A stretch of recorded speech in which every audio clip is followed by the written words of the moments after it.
Total lockdown में छूट देने के आज दूसरे दिन नियम और कानूनों का पालन करने के लिए प्रशासनिक मशीनरी ने काफ़ी सख्ती दिखाई। कल पहला दिन था टोटल लॉकडाउन के 1 महीने से अधिक दिनों के बाद जब बाजार खुले, जब लोगों को मौका मिला तो बहुत बड़ी संख्या में लोग सड़कों पे उतर आए। शराब की दुकानों पे एक किलोमीटर से अधिक लंबी लाइनें देखी गई और कहीं कहीं पुलिस को बल प्रयोग भी करना पड़ा,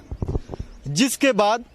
मीडिया ने इस बात को प्रमुखता से उठाया और उसकी मजबूरी के चलते सरकार ने अपनी प्रशासनिक मशीनरी का ओवरहॉलिंग किया और उन पर दबाव बनाया कि किसी भी तरह का समझौता टोटल लॉकडाउन के नियम कानूनों से नहीं किया जा सकता।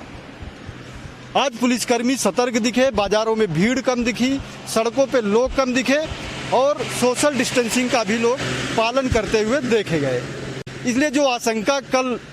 एक आशंका दिखाई दे रही थी कि टोटल लॉकडाउन के छूट की वजह से जो भीड़ उमड़ रही है वो शायद कहीं न कहीं कोरोना के खिलाफ जारी इस जंग को कमजोर कर सकती है, लेकिन आज के दिन में प्रशासनिक मशीनरी की सतर्कता ने उस शंका को समाप्त कर दिया। कल के बाद से लगने लगा है कि टोटल लॉकडाउन में जो छूट दी जा रही है उसके बावजूद जो प्रशासनिक मशीनरी है वो लोगों से नियम कानूनों का पालन करा सकती है।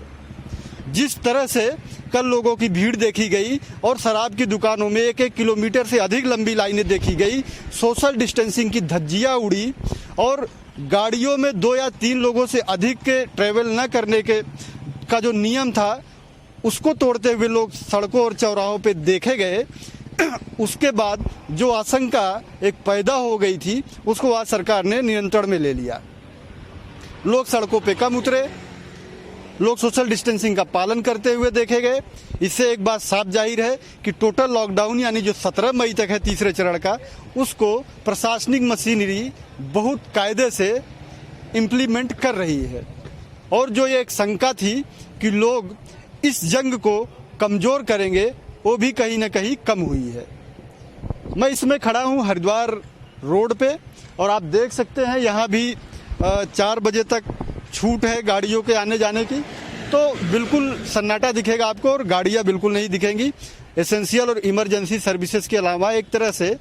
4 बजे के बाद मार्केट सूने हो जा रहे हैं। तो इससे उम्मीद की जा सकती है देहरादून की जनता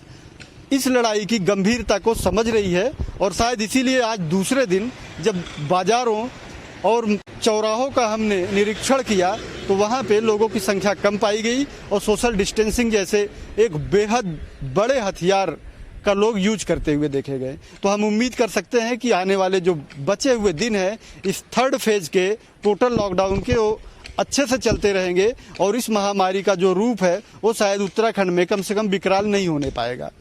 बावजूद इसके अभी भी कोरोना पेशेंट्स के पॉजिटिव की जो संख्या है वो निरंतर बढ़ रही है और आज जब हम आपसे बात कर रहे हैं वो संख्या बढ़ के 61 हो चुकी है। हालांकि एक इसमें बेहद सुखद बात है, उसमें से 39 के लगभग यानी 39 के लगभग लोग ठीक होकर के अपने अपने घरों में या तो जा चुके हैं या होम क्वारंटाइन में भेजे जा चुके हैं। इसकी वजह से अस्पतालों पर जो दबाव था वो बेहद कम हो गया है।